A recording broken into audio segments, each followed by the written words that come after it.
Hi hello வணக்கம் and welcome to cricket Challengers Tamil channel. இந்த வீடியோவில் நம்ம எதை பற்றி பார்க்க போகிறோம் அப்படின்னா ஐபிஎல் 2025 ஆர்சிபி டீமோட ரீப்ளேஸ்மெண்ட் பிளேயர்ஸை பற்றி தான் பார்க்க போகிறோம். ஸோ ஐபிஎல் 2025 தொடங்குறதுக்கு முன்னாடியே ஆர்சிபியோட இன்ஜூரி லிஸ்ட் அப்படிங்கிறது பெருசாகிட்டே போயிட்டுருக்கு. லுங்கி இங்கிடி அதுக்கப்புறம் ஜாஸ் ஹேசல்வுட் இவங்க ரெண்டு பேருக்கு தான் இன்ஜூரி விஷயம் அப்படிங்கிறது இருக்குது. கண்டிப்பாக ஐபிஎல் டைமில் ரெக்கவர் ஆகிறதுக்கு ஜாஸ் ஹேசல்வுட்டுக்கு சான்சஸ் இருந்தாலும் ரீப்ளேஸ்மெண்ட் பிளேயர்ஸ் அப்படிங்கிற அடிப்படையில் ஒவ்வொரு நாளும் ஒவ்வொருத்தர் வந்துட்டு அந்த லிஸ்ட்டுக்குள்ளே ஆட் ஆகிட்டே வர்றாங்க. ஸோ இதில் ப்ரைமரியாக வந்துட்டு டிவில் பிரீவிஸோட நேம் மட்டும்தான் பெரிய லெவலில் பேசப்பட்டுட்டு இருந்தது. பட் ஆனால் இப்போது நிறைய பேர் இந்த ஒரு பட்டியலில் சேர்ந்துருக்காங்க. ஸோ யார் யார் லேட்டஸ்ட் அடிஷன் அவங்களாம் வர்றதுக்கு வாய்ப்பு இருக்கா அப்படிங்கிறத பற்றி தான் இந்த வீடியோவில் நம்ம டிஸ்கஸ் பண்ண போகிறோம். ஸோ ஃபஸ்ட்டு வந்துட்டு பார்த்தீங்கன்னா இந்த இடத்துல லுங்கி இங்கிடிக்கு ரீப்ளேஸ்மெண்ட்டாக இவர், ஜாஸ் ஹேசல்வுட்டுக்கு ரீப்ளேஸ்மெண்ட்டாக இவருங்கிற மாதிரி நம்ம பேச போகிறதில்ல. மொத்தமாக ஆர்சிபியில் 5 பிளேயர்ஸ் வந்து பார்த்தீங்க அப்படின்னா ரீப்ளேஸ்மெண்ட்டாக உள்ளே வர்றதுக்கான வாய்ப்புகள் இருக்குதுன்னு சொல்லப்படுது. ஸோ ஃபஸ்ட்டு யார் யார் அப்படிங்கிறத பார்த்துருவோம். ஸோ இப்போது லேட்டஸ்ட் எடிஷனாக உள்ளே வந்திருக்கிறது வந்து சாம் கொன்ஸ்டாஸை பொறுத்த வரைக்கும் அவர் யார் உங்களுக்கே தெரியும். ஸோ இந்தியா வர்சஸ் ஆஸ்திரேலியா ஓதிட்டு இருக்கிற 4th டெஸ்ட் வந்து முடிவுக்கு வந்தது. ஸோ அதில் லைம் லைட்டுக்குள்ளே வந்து விராட் கோலியோட சண்டைன்னு சொல்லி கான்ட்ரவர்சிலாம் ஈடுபட்ட நம்மளுடைய ஆஸ்திரேலியன் பிளேயர், ஆஸ்திரேலியன் ஓப்பனர், அவர் வந்து பார்த்திங்கன்னா இந்தியாவுக்கு எகென்ஸ்டாகவே ப்ராக்டிஸ் மேட்ச்சில் செஞ்சுரி அடிச்சிருந்தார். பிபிஎல்லையும் வந்து பார்த்திங்கன்னா டெபு சீசன்லேயே 50 அப்படிங்கிறதெல்லாம் அடித்து நல்லா வந்து கன்சிஸ்டன்ட் பர்ஃபார்மன்ஸ் கொடுத்ததுனால தான் சாம் கொன்ஸ்டாஸ் வந்து பார்த்தீங்க அப்படின்னா ஸோ இங்கே இந்தியா வர்சஸ் ஆஸ்திரேலியா முதல்ல பாக்ஸிங் டே டெஸ்ட் ஸ்குவாடுக்குள்ளே வந்து மெயின் 11லையும் ஆடினார்.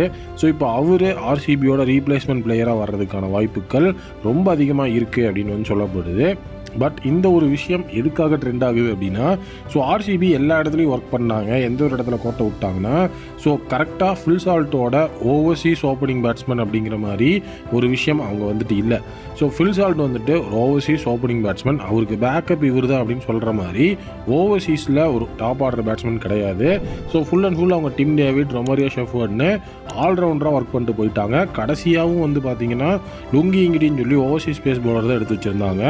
ஸோ அதனால் ஃபுல் சால்ட்டோட இடத்துல ஸோ அந்த இடத்துல ரீப்ளேஸ்மெண்ட்டுக்கு வந்து பார்த்திங்கன்னா நல்ல ஒரு தரமான பிளேயர் இல்லாதனால தான் இந்த ஒரு விஷயம் ட்ரெண்ட் ஆகுது.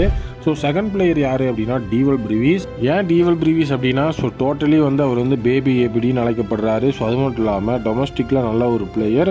டிவில் பிரீவிஸ் வந்துட்டு ஓப்பனிங் ப்ளஸ் 1 டவுன்னு நீங்கள் எங்கே இறக்குனாலும் ஆடுவார். ப்ளஸ் உங்களுக்கு வந்துட்டு ஓவர்ஸும் போட்டு உங்களை சப்போர்ட் பண்ணி கொடுத்துருவாரு. ஸோ அதனாலேயே டிவில் பிரீவிஸ் இந்த ஒரு லிஸ்ட்டுக்குள்ளே வராரு.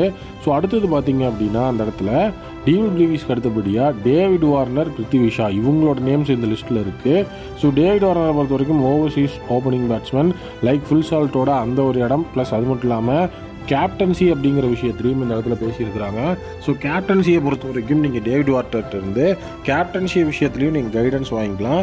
ஸோ யார் புதிய கேப்டனாக வராரு அப்படிங்கிறது தெரியல. பட் ஆனால் டேவிட் வார்னர் அன்சோல்டாக இருக்கிறதுனால இந்த இடத்துல டேவிட் வார்னர் கூட நீங்கள் யூஸ் பண்ணலாம். இன்னும் எக்ஸ்ட்ராடினரியான ஒரு ஆப்ஷனாக பேரிஸ்ட்ரோவையும் சொல்லியிருக்காங்க. பேரிஸ்ட்ரோ ஒரு wicket keeping top order batsman like நம்முடைய தலைவன் ஃபில் சால்ட்டு. ஸோ அதனால் வந்துட்டு இப்போ நீங்கள் ஈஸியாக பேரிஸ்ட்ரோவை ரீப்ளேஸ்மெண்ட்டாக வாங்கினீங்கன்னா ஸோ அவர் பேக்கப்பில் யூஸ் பண்ண முடியும். ப்ரைமரிலையும் உங்களுக்கு தேவைப்பட்ட நீட் இருந்தால் யூஸ் பண்ணிக்கலாம். ஏன்னா வந்துட்டு அவர் அன்சோல்டாகி தான் வந்துட்டு இருந்திருக்கிறாரு. பட் பேரிஸ்ட்ரோ நல்ல ஒரு கம்பேக் கொடுக்கக்கூடிய பிளேயர் தான். ஸோ இந்தியன் ஆப்ஷன் அப்படிங்கிற அடிப்படையில் இப்போ பிருத்திவி ஷாவையும் ஃபிக்ஸ் பண்ணியிருக்காங்க. பிருத்திவி ஷா டோட்டலி வந்து மும்பைக்காக ரீசெண்டாக சாய் மினிஸ்டர் அலி ட்ராஃபியில் ஆன் அண்ட் அவுட் பர்ஃபார்மன்ஸ் கொடுத்தாலும் விஜயசேகர் ட்ராஃபியில் நல்ல பர்ஃபார்மன்ஸ் கொடுப்பார் எதிர்பார்க்கப்பட்டுச்சு. பட் விஜயசேகர் ட்ராஃபியில் பிருத்திவி ஷாவை மும்பை ஸ்குவாட்லேயே எடுக்கல. அவர் டிசிப்ளின் பற்றி கொஸ்டின் பண்ணாங்க. அவர் கம்பேக் அப்படின்னா ஐபிஎல்லில் தான் கொடுக்கணும்னு எதிர்பார்த்தோம். பட் அவரும் வந்து பார்த்தீங்கன்னா அன்சோல்ட் ஆகி ஷாக்கிங்கில் தான் இருந்தார்.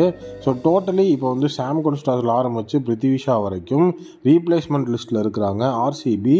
இப்போ லுங்கி இங்கிடியோட ரீப்ளேஸ்மெண்ட்டாக யார் எடுத்தால் நல்லாயிருக்கும் நீங்கள் நினைக்கிறீங்க அப்படிங்கிறத கமெண்ட் செக்ஷனில் கமெண்ட் பண்ணுங்கள். வீடியோ பிடிச்சிருந்தா மறக்காம சேனல் சப்ஸ்கிரைப் பண்ணி பக்கத்தில் இருக்க பெல் ஐக்கானை ப்ரெஸ் பண்ணி வச்சுக்கோங்க. மீண்டும் ஒரு புதிய வீடியோ மீட் பண்ணுறேன். Thank you, take care and bye bye.